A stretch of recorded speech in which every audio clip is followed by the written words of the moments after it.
Okay, students, welcome to this new session and let us start with the first chapter in our English book, The River Bank. River bank का मतलब क्या हुआ? नदी का किनारा. ठीक है, ये नदी के किनारे पे बेस्ड कहानी, टाइटल है नदी का किनारा. अब देखिए इस कहानी में हमारा मेन कैरेक्टर जो है वो है एक मोल. मोल जानते हैं कि नहीं क्या होता है? इट्स छुछुंदर, right? The mole had been working very hard all morning. Right? Had been working, past perfect tense हो गया ये. तो मोल जो है पूरी सुबह जो है बहुत कड़ी मेहनत कर रहा था. Cleaning his little home. किस काम में कड़ी मेहनत कर रहा था? The mole had been working very hard all morning, cleaning his little home. अपने छोटे से घर की सफाई करने में जो है वो काफी कड़ी मेहनत कर रहा था. Till he dust in his throat and eyes and splashes of whitewash all over his black fur. जब तक कि उसके गले और आंखों में डस्ट ना भर गया और व्हाइट वॉश का छिटका जो है स्प्लैशेस, ठीक है, व्हाइट वॉश का छींटा जो है वो उसके पूरे ब्लैक फर पे नहीं पड़ गया. तो मतलब बेचारे ने सुबह से काफी मेहनत की है ना. Spring was moving in the air above and in the earth below and around him, penetrating even his dark and lovely little house. Spring season जानते ही है ना, बहुत ही खूबसूरत महीना होता है. तो राइटर नैरेटर जो है वो कहता है कि स्प्रिंग जो था वो सब तरफ फैला हुआ था ऊपर की हवा में. Remember moles, where do moles live? Moles का होम किधर होता है? अंडरग्राउंड होता है ना, छेद बना के रहते हैं ना वो नीचे में, होल में, राइट?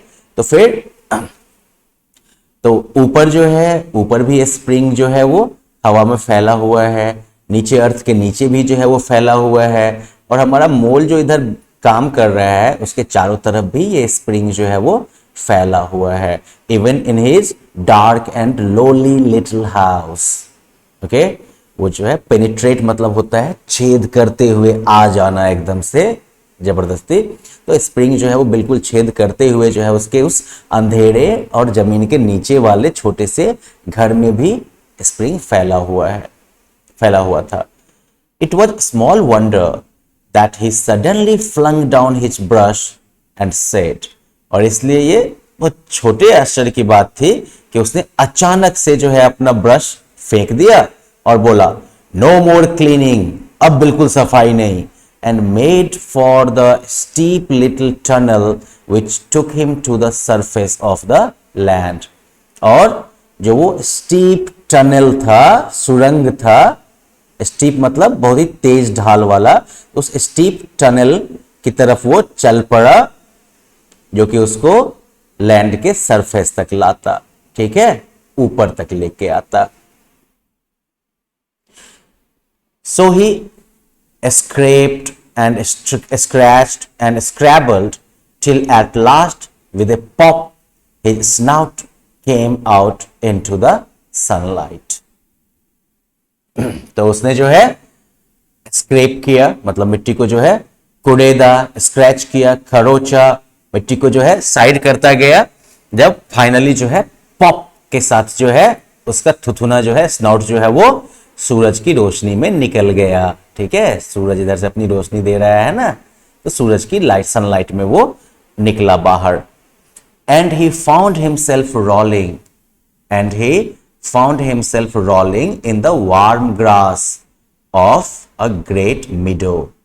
और उसने अपने आप को लौटता हुआ जो है उस खूबसूरत से मीडो के गर्म गर्म घासों में. मीडो वो घास का मैदान टाइप का नहीं होता है, इसमें कुछ पेड़ वेड़ भी होते हैं, कुछ पानी वानी का भी सोर्स होता है आसपास में, तो उसे मीडो कहते हैं. तो पॉप करके जो है सीधा वो जमीन से बाहर निकला, ठीक है, पॉप पॉप करके जमीन पे निकला और अब जो है वो उस घास के मैदान में लुढ़क रहा है, एंजॉय कर रहा है भाई. He thought his happiness was complete when suddenly he stood by the edge of a full-fed river. उसने सोचा कि उसकी खुशी जो है वो पूरी हो चुकी थी जब अचानक से वो जो है एक पूरी भरी हुई नदी के किनारे पर खड़ा था। एज मतलब किनारा, और फुल फेड रिवर का मतलब हुआ बिल्कुल भरी हुई नदी। नहीं कहते पेट भरा हुआ होता है, वैसे ही नदी भी पूरा जो है, नदी भी जो है पूरी तरह से भरी हुई है, और वो अचानक से उसके किनारे में अपने आप को खड़ा पाया। Never in his life had he seen a river before, and the mole was delighted. कभी अपनी जिंदगी में उसने जो है इससे पहले नदी नहीं देखी थी, और मोल जो था वो काफी खुश था, डिलाइटेड था। By the side of the river he trotted as one trots.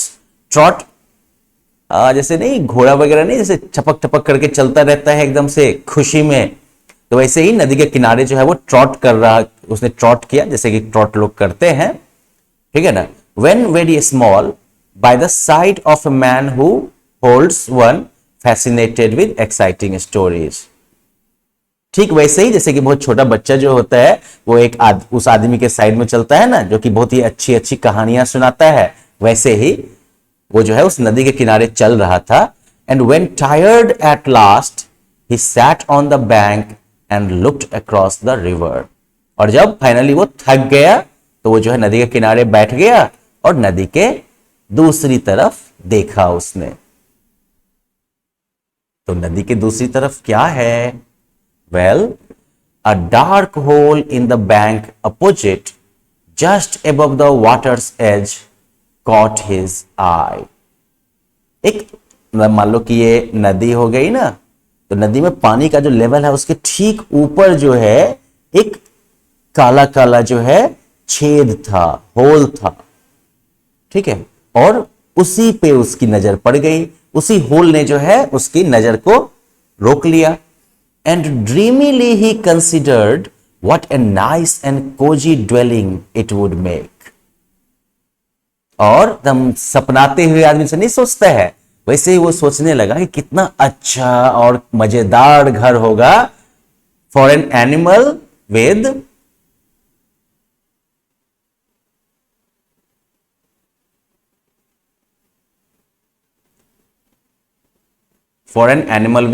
few wants and fond of a riverside residence. तो मतलब जो जानवर, जिस जानवर की बहुत कम जरूरतें हो और जो नदी के किनारे घर होने का शौकीन हो, उसके लिए क्या मस्त घर होगा वो, नहीं। As he gazed, something bright and small seemed to twinkle down in the heart of the hole like a tiny star. और जब वो उसकी तरफ ध्यान से देख रहा था तभी कुछ चमकीला और छोटा जो है वो जो है उस छेद के अंदर, in the heart of the hole मतलब छेद के बिल्कुल अंदर जो है चमकता हुआ दिखा, लाइक ए टाइनी स्टार, छोटे से तारे की तरह। A brown little face with whiskers, small neat ears and thick silky hair. एक ब्राउन छोटा सा फेस, उस पर जो है विस्कर्स थे, समझते हो ना, ऐसे ऐसे जो बाल निकला होता है, छोटा छोटा जो है बिल्कुल सुंदर सा कान, और बहुत ही थिक सिल्की बाल। कौन है ये? Well, it was the water rat, ये जो है पानी वाला चूहा था। वेल, अब चलो, मोल को मिल गया वाटर रैट। अब देखते हैं इस कहानी में आगे क्या होता है अगले सेशन में, ठीक है। इन द मेन टाइम आप लोगों को जो है रीडिंग बेस्ड कुछ क्वेश्चंस मिलेंगे जिनको कि आप लोग सॉल्व करिएगा। So for that you will have to read this section carefully और इसको प्रॉपर्ली समझना पड़ेगा। तो फिर मिलते हैं अगले सेशन में, बाय बाय।